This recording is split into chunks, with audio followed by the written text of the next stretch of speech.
Good morning. Good morning. সকাল সকাল কি করছো? দিদির জন্য শাড়ি এনেছি। এই যে বাহ, এটা সেই পলাশাড়ি কুঞ্জ থেকেই গিয়ে কিনেছিলাম, একদম এতদিন দেওয়া হয়নি। আর ব্যাপারটা হচ্ছে পুজো তো আর সামনে দোরগোড়াতে করা যাচ্ছে। এই যে সিঁদুর, এই যে আরেকটা বাবা। ও দিদির জন্য একটা, দিদির মায়ের জন্য? দিদির মায়ের জন্য একটা, যেটা তুমি আনলে এখনো আনোনি। দিদির মা আসলে আমাদের এখানে দুজন হেল্পিং হ্যান্ড নয়, অনেস্টলি স্পিকিং। কিন্তু দিদি যখনই আসে, দিদি ওই বললাম না ভাব অ্যাসিস্ট্যান্ট হিসাবে দিদির মা প্রায় রোজই আসেন আর কি। এবং দিদি যতদিন করেননি, মানে শরীরটা খারাপ ছিল বা অন্য কোনো কারণ, দিদির মা এসে প্রায় অনেকটা আমায় উদরে দিয়ে গেছেন আর কি। ওই রকম বেসিসে নয় যে উনি করেছেন বলে, বাট উনিও মানে ওই ক্রাইসিস পিরিয়ডটার সময় সাথে ছিলেন, প্লাস সবসময় আসেন। তো সেটার জন্যই ভাবলাম যে একটা থাক, সেটা ও আনবে। এটা আমার আনা ছিল, আর ওটা আমরা পরে সিদ্ধান্ত নিয়েছি, অনেস্টলি বলছি। তাই জন্য ও আজকে আনবে এবং আজকে দিদিকে দিয়ে দেবো। এই যে দুটো আলতা সিঁদুর ঢুকিয়ে রাখলাম আমি খেতে। রাত পেরোলেই মহালয়া, সাথে গান্ধী জয়ন্তীও আছে, তাই সকলের ছুটি। আমাদের কমপ্লেক্সে সবাই মিলে ঠিক করেছিল একটা প্রি পুজো সেলিব্রেশন করার, আর আমিও মুখিয়েছিলাম। তার কারণ পুজোতে যেহেতু আমরা থাকছি না, তাই এই আয়োজনটা আমাদের জন্য খুব আনন্দের হয়েছিল এবং আমরা সত্যি ভীষণ আনন্দ করেছি। সাথে ছিল খাওয়া দাওয়া। এই নিয়েই আমাদের রাত্রিটা বেশ ভালোই কাটলো। নমস্কার, আমি মৌমিতা। আমার নতুন একটি ভিডিওতে আপনাদের প্রত্যেককে স্বাগত জানাই। আশা করি আপনারা প্রত্যেকে ভালো আছেন, সুস্থ আছেন, আনন্দে আছেন আর অবশ্যই পজিটিভ আছেন। তাহলে চলতে থাকুন কিছুটা পথ আমার সঙ্গে। ঘড়ির কাঁটায় 4টে বাজতে যায়, সারা কমপ্লেক্স নিঝুম নিস্তব্ধ। তবে হ্যাঁ, আমার মতন যারা এই দিনটার জন্য অপেক্ষা করে থাকেন সারা বছর, যে একমাত্র মহালয়ার দিনই সকালবেলা রেডিওটা অন করে ঘরে একটু ধূপ বা বাতি জ্বালিয়ে দেবীপক্ষের আরাধনা আর সেই কণ্ঠস্বর, এই অভ্যাসটা আমার মা করিয়েছিলেন, আজও রয়ে গেছে এবং আমি জানি আগামী দিনেও থাকবে। এবং এই অভ্যাস শুধু আমার নয়, আমি বিশ্বাস এটা অনেকের মধ্যে আছে। শুভ মহালয়া। বেশ কিছুদিন ধরেই আমরা দেখতে পাচ্ছি চারিদিকের অবস্থা, সেটা হচ্ছে বন্যায়, অর্থাৎ ডিভিসি থেকে জল ছাড়া, এবং তাতে বিপর্যস্ত বহু মানুষ। এবং অনেক মানুষ আসছেন তাদের সামর্থ্য অনুযায়ী ওনাদেরকে একটু সাহায্য করার জন্য। আমরা বহুবার এটা নিয়ে আলোচনা করছিলাম যে কিভাবে যাওয়া যায়। তো কোনো না কোনো বাধা, নয় সময়, কাজ, মাধ্যম, এই কোনো না কিছু বাধা আমাদের সামনে আসছিলই, কিন্তু শেষমেশ এটা আমরা সম্পন্ন করতে পেরেছি এবং এমন একটি শুভ দিনে করতে পেরেছি। এই এলাকাটা হচ্ছে খানাকুল। খানাকুলের বিভিন্ন এরিয়া, 2-3টে এরিয়া হবে। তো এটা তারকেশ্বর থেকে 20 কিলোমিটারের ডিস্টেন্সে। চেষ্টা করেছি আমাদের সামনাসামনি করার, কারণ সেটা আমাদের পক্ষে সুবিধাজনক হতো। যার মানে সাহায্য ছাড়া এইটা একদম আমাদের জন্য সম্ভব ছিল না, তিনি সৌমিত্র স্যার। উনি হচ্ছেন তারকেশ্বরের LIC যে ব্রাঞ্চটি আছে সেখানকার ডেভেলপমেন্ট অফিসার, এবং ওনার টিম, এনারা না থাকলে এই কেনা, তারপরে বিষয়গুলোকে গুছিয়ে তাদের কাছে পৌঁছে দেওয়া, এটা কোনোটাই সম্ভব ছিল না। এবং আমরা মোটামুটি মানে এই বিষয়টা তো খুবই সামান্য, মানে সামান্য, অতীব সামান্য একটা মানে সাহায্যই বলা যায়।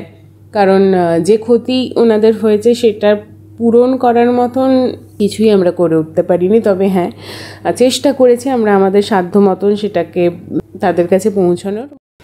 আজ থেকে লাইট জ্বালানো স্টার্ট হয়ে গেছে। আমি এই রাস্তায় আস্তে আস্তে সেটাই আলোচনা করছিলাম, আর ঠিক আজকেই দারুণ লাগছে, সত্যিই ভালো লাগছে। সারা দিনটা আজকে যেমন ভালো কাটলো, ঠিক তেমনিভাবে ফিরে এসেও মনটা ভালো হয়ে গেল।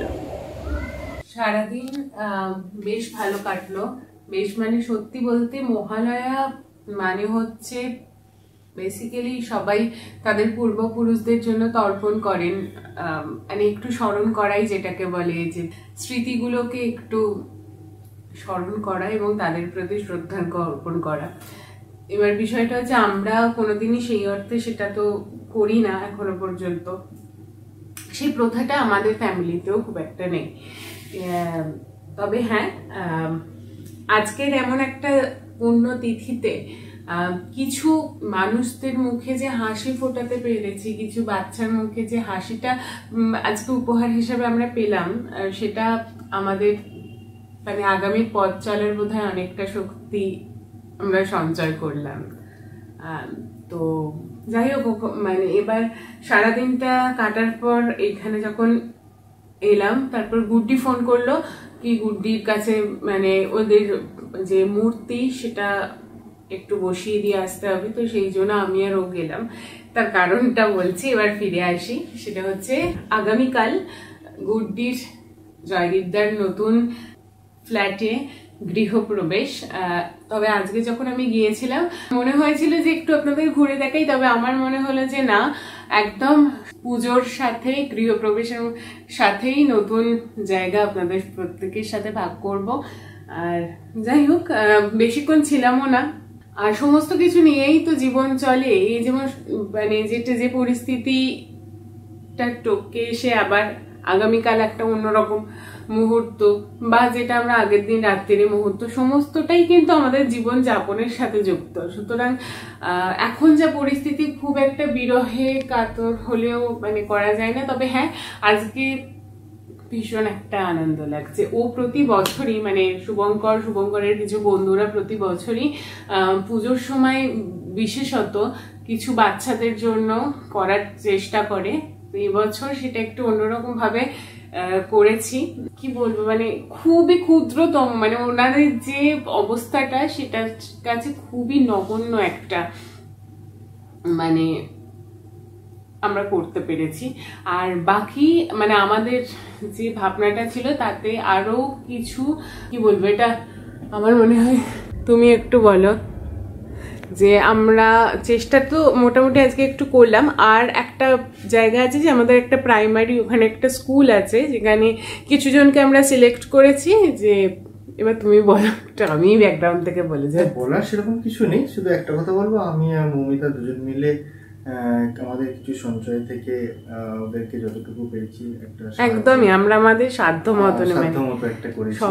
তো আমার এখানে সব থেকে বেশি বলার আছে যে স্যার আমাকে সব থেকে বেশি সহযোগিতা করেছে। আরো একবার হ্যাঁ, থ্যাংক ইউ স্যার। ওনাদের টিম না থাকলে সত্যি এটা পসিবল হতো না। আর শুধু তাই নয়, আমাদের যে জায়গায় যে অঞ্চলে খানাকুল দুটো ব্লক 1 আর ব্লক 2 দুটো জায়গায় বহু মানুষ মানে এই বন্যাতে অনেক ক্ষতিগ্রস্ত হয়েছে। তো সেখানে সবাইকে তো দেওয়া সম্ভব নয় আমাদের একার পক্ষে। তো কারো যদি কোনো রকম কিছু মানে ওখানে পৌঁছানোর দরকার থাকে তো আমার সাথে যোগাযোগ করতে পারো, বা আমার স্যারের সাথে যোগাযোগ করতে পারো। তো সুতরাং আজকের পর্বটা যেমন ভালো কেটেছে, আগামীকালও খুব খুব আনন্দ করে কাটাতে চলেছি। কারণ গুড্ডির বাড়ির গৃহপ্রবেশ, সেটা তো অবশ্যই ছোট করে একটা আপনাদের সাথে ভাগ করে নেব, এত আনন্দের একটা বিষয়।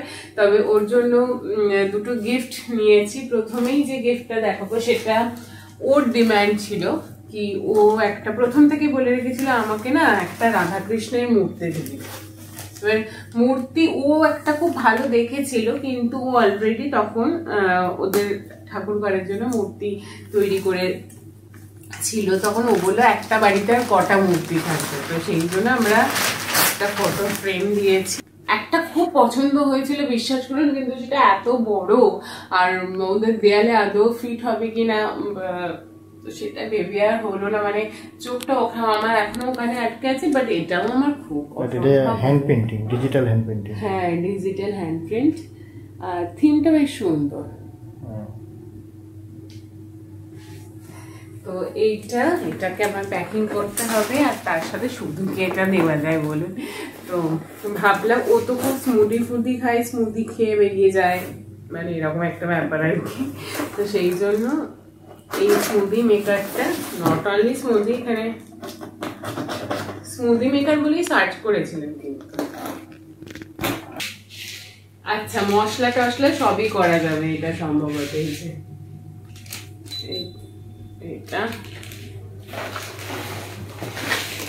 এইটা তো নিচের যে মেথিনটা, এটা বেসটা আর উপরে দুটো কন্টেনার আছে। আর কন্টেনার হচ্ছে একটা, দুটো, আর এই যে তিনটে।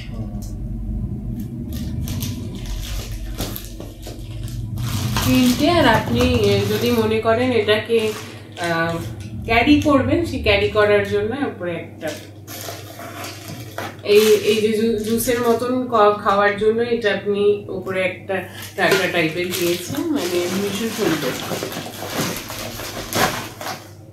তো এটা আমি পছন্দ করে দিয়েছি। আর বাকি ফল কাটো, ঢালো, মিক্সার চালাও, জুস বানাও, খাও।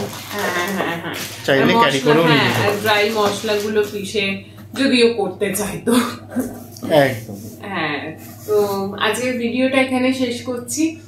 প্রত্যেকে ভালো থাকবেন, সুস্থ থাকবেন, পজিটিভ থাকবেন, মন খুলে প্রত্যেকটা মুহূর্ত উদযাপন করবেন। সে যে রকমই পরিস্থিতি আসুক, সেটাকে সঙ্গে করেই আমাদের জীবন এগিয়ে নিয়ে যেতে হয়। তাই মুহূর্তটাতে বাঁচুন, আজকে বাঁচুন, কারণ প্রত্যেকটা মুহূর্ত আমাদের কাছে ঋণী হয়ে থাকে। তার একটাই কারণ, প্রতিটা আগামীকাল অজানা। যাওয়ার আগে আরো একবার শুভ মহালয়া সকলকে। দেখা হচ্ছে পরের ভিডিওতে।